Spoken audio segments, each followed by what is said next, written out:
Welcome back to New Rockstars. I'm Erik Voss, and Phase 4 of the Marvel Cinematic Universe is facing a potential huge shakeup because of, cue gasp, but not within 6 feet of another person, pandemic-related production delays. And sure, while this is affecting everything from sports to Blue Dungeon air quality, the MCU is not just a single standalone movie that can be pushed back a few months. It's a living, breathing narrative hive mind of interconnected plot lines, cameos, and post-credit scenes. They got release windows locked down for a blip's worth of time. So with Black Widow's release getting delayed, I'm gonna break down everything we know about this updated Phase 4 schedule, new timelines, new storylines, and the 3 ways this could all go down. Okay, Black Widow was originally set to launch Phase 4 on May 1st until the closure of most cinemas forced Disney to delay the release. According to Variety, one individual close to Marvel Studios claimed the delay affected nothing on the MCU timeline. Don't know how they can see the future so clearly through the thick clouds of respiratory disease. But if global regions with the biggest film-going markets can flatten this outbreak curve so that cinema chains reopen in, say, July or August, Disney does have a fairly non-competitive window mid-August right before D23 to give Black Widow a chance at an on-target opening weekend. I'm calling this Scenario 1, and it's really the best case one, because Marvel could probably stay on schedule from there forward. Falcon Winter Soldier could still release in late August, around D23, assuming they finish their Prague reshoots in the summer. The Eternals is wrapped, and barring major reshoots, could still release November 6th. WandaVision and Loki could resume shooting and come out December 2020 and early 2021 respectively. But what if too many asshole spring breakers in Florida sneeze in too many hot tubs? I'm from Florida, it's kind of a pastime there. Well, there are other ways this could go. But it's easy to get burnout here in the Blue Dungeon trying to predict these movies for you. My escape lately is into a dungeon with even more shadows. Legendary shadows of the Raid variety. Thanks to Raid Shadow Legends for sponsoring this video. I love Raid Shadow Legends, and I know you do. Raid is a free turn-based RPG with a ton of champions to choose from. You can download Raid for free, and you can play on both mobile and desktop. What I like about the game is making my champions more powerful over time by winning battles and sacrificing other champions to upgrade them. That's right, I sacrifice characters. You can't make a Raid Shadow Legends omelet without cracking some Raid Shadow Legends eggs and cheese. You also need cheese to make omelets. Right now, Amazon Prime subscribers can claim free content. Just log into Raid Shadow Legends, sign up before March 22nd to claim 3 Void Shards and 4 Superior Void Potions. Claim your loot today for Amazon Prime members only. You're almost out of time, so go claim your loot now by installing the game from my link below and following the instructions. Time is running out before this ends in April, but the last drop is coming soon with a 6 6-star legendary attack artifact and 3 3-day XP boosts. Just go to the video description, click on the special links, and if you're a new player, you will get 100,000 silver plus 1 free champion, Hex Weaver. Besides definitely listening to sad music, she's an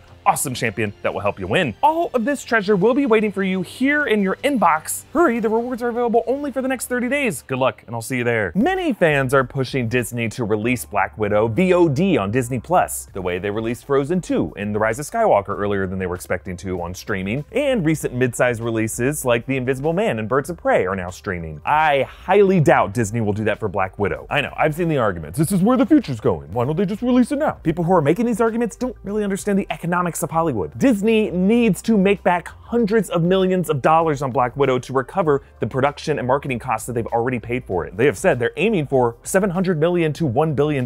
They will not get close to that target by just renting out Black Widow on Disney+. Folks, Disney+ still is not available in most countries. So if they put it out on Disney+, sure, they'd get that first wave of fans who pay for the streaming rental, but they would not get that second wave of general audiences around the world that these movies need to make the real money. So if Disney can wait for a global theatrical release weekend for Black Widow until August, yeah, they're definitely gonna do that. But if they can't wait, that brings us to Scenario 2. If this pandemic extends to the fall, or if the currently suspended productions are unable to resume shooting this summer, that might cause the MCU schedule to shift back by 1 release window. So Black Widow could slide back to November 2020, The Eternals February 2021, Shang-Chi May 2021, and so on and so on. Now, I should say I do not consider Scenario 2 to be likely, because it would mean a huge overhaul with movies releasing at weird times of the year. I think it's more important to Marvel that titles like Doctor Strange 2, Spider-Man 3, Thor 4 stick to those exact 2021 release weekends. And I should point out that this intended Phase 4 schedule was already an alternate timeline to the one Marvel likely originally planned on. Yes, we are living in a simulation, and in Marvel's original timeline, they were called the Berenstein Bears. Sinbad was a genie in the 90s, and we gave bats viruses. I firmly believe that Marvel's original Phase 4 timeline was not for Black Widow to kick off the phase, but for the launch of the new era to be Guardians of the Galaxy Volume 3, a future-looking cosmic laugh fest with a killer soundtrack, with the moodier spy thriller prequel Black Widow coming in the July slot. But then the whole dumb drama with James Gunn delayed Guardians 3 since the large cast missed its shooting window and Gunn hopped over to DC to shoot the Suicide Squad sequel. Now, Disney and Marvel still haven't announced a release window for Guardians 3, and to me, that shows Marvel and Disney are more strategically minded with their rollout of their stories, not simply shifting everything back a peg, but creatively rearranging it all. The way I mix and match the toys on the Rogue Theory wall when no one is looking. First the X-Men, then Silver Surfer, come on! So if these production delays force Marvel to fully miss previously announced deadlines, I think it is more likely that we will see Scenario 3, and here's where things get real interesting. Okay, let's imagine Black Widow gets pushed back to a November 2020 release. So if you're Kevin Feige in that scenario, you're really gonna wanna rally in 2021 with your fans invested in the MCU as much as possible. So of all these titles you've announced, which ones are the ringers? Well, the Eternals looks to be a very important story that will establish the ancient history of the MCU with the Celestials, perhaps mutant kind as well. So to me, that's a February 2021 release. Doctor Strange in the Multiverse of Madness promises to rewrite the rules of the multiverse in the MCU. I say that's gotta stay at May 2021. Spider-Man 3 is probably the biggest title on Marvel's lineup, and both Sony and Marvel need it to be a hit, so that's definitely not moving from July 2021. The streaming series would probably sandwich between these: Falcon Winter Soldier, December 2020, WandaVision, March 2021, Loki, either April 2021 if it ties into the Multiverse of Madness, or June 2021 if it doesn't. But where does this all leave Shang-Chi? Well, it would depend on how Shang-Chi narratively fits into the universe. Remember, Black Panther and Captain Marvel were both introduced with solo movies, immediately followed by team-up films that these characters played significant roles in. So is Shang-Chi gonna bounce around the multiverse with Doctor Strange, or help Sony make a ton of money with Spider-Man, or fly through space with Thor?